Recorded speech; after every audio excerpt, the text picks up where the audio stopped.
రాహుల్ గాంధీ గారు, ముఖ్యమంత్రి గారు ఇద్దరితో పాటు బట్టి గారు కూడా అహోరాత్రులు అధికారులతో మమేకమవుతూ ఈ సర్వే కావడానికి పరిపూర్ణంగా కష్టపడిన వ్యక్తి. బట్టి గారు కూడా చెప్పడం ద్వారా ఒకసారి మనం అందరం కూడా అభినందనలు తెలపాలి. మీ అందరికి బట్టి గారు గౌరవ ఉప ముఖ్యమంత్రి క్లుప్తంగా వివరంగా ఏ రకంగా సర్వే జరిగింది, ఎక్కడ లోటుపాటు లేకుండా ప్రభుత్వం అన్ని జాగ్రత్త తీసుకుందో చెప్పినారు. అయినప్పటికీ కూడా ప్రతిపక్షాలు గోలు చేసినట్టు సందర్భం.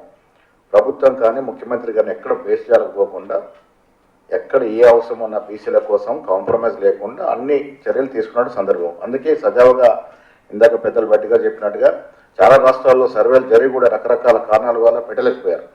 ఇక్కడ పెట్టగలిగినవారు అంటే ముఖ్యమంత్రిగా చిప్స్తో నథింగ్ డూ, నేను పోతాను ముందుగానే పోయినాడు. ఆ ఒత్తిళ్ళు వచ్చాయి ఇక్కడ కూడా. బట్ అన్నింటినీ అధిగమించి ఈ గొప్ప కార్యక్రమం తీసుకున్నారు. ఇంకా కూడా ఏమైనా సలహాలు సూచనలు ఇవ్వాలనుకుంటే క్లుప్తంగా ఉపన్యాసాలు కాకుండా జరిగిన తీరుతెన్నుల విషయంలో క్లుప్తంగా సలహాలు ఇవ్వాల్సిందిగా నేను విజ్ఞప్తి చేస్తూ ఇప్పుడు పెద్దలు గవర్నర్లు వి హనుమంతరావు గారు మాట్లాడుతుందిగా కోరుతాను. వన్ సెకండ్ మాట్లాడు. నేను ఇంకొక పాయింట్ కూడా చెప్పడం మర్చిపోయాను, ఎందుకంటే మన అందరికీ తెలియాలి. బయట మాట్లాడినప్పుడు కూడా మీరు అందరు కౌంటర్ చేస్తారు కాబట్టి చెప్తాం.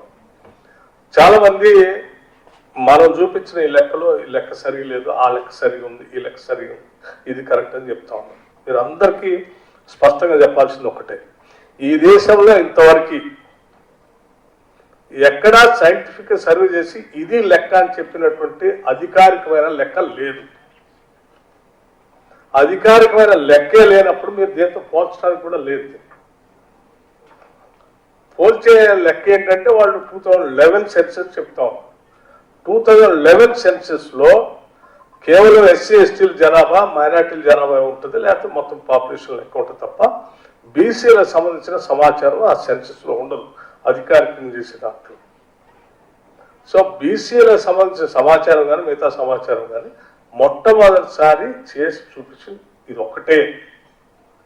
కాబట్టి మీరు ఎవరైనా పొరపాటునంటే మీరు స్ట్రైట్గా అడగండి, ఏది అధికారమైన లెక్క ఏది, అంతా ఊహించుకొని చెప్పడం తప్ప.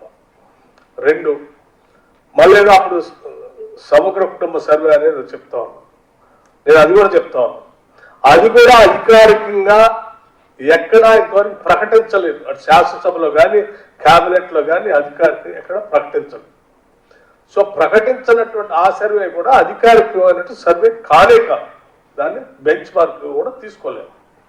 సో మొట్టమొదటిసారి ఈ దేశంలో అధికారికంగా జరిగిన ఏకైక సర్వే బీసీలకు సంబంధించింది కానీ మిగతా కులాలకు సంబంధించింది కానీ ఈ సర్వే ఒక్కటే. తెలంగాణ రాష్ట్ర ప్రభుత్వం ఈ ప్రభుత్వం చేసిన సర్వే ఒక్కటే. దీన్నే శాసనసభలో పెట్టి క్యాబినెట్ అప్రూవ్ చేసి కూడా పెట్టింది. కాబట్టి ఇది ఒక్కటే అఫీషియల్ సర్వే. సో దీన్ని దేంతో పోల్చుకోవడానికి గతంలో ఏ సర్వే లేదు.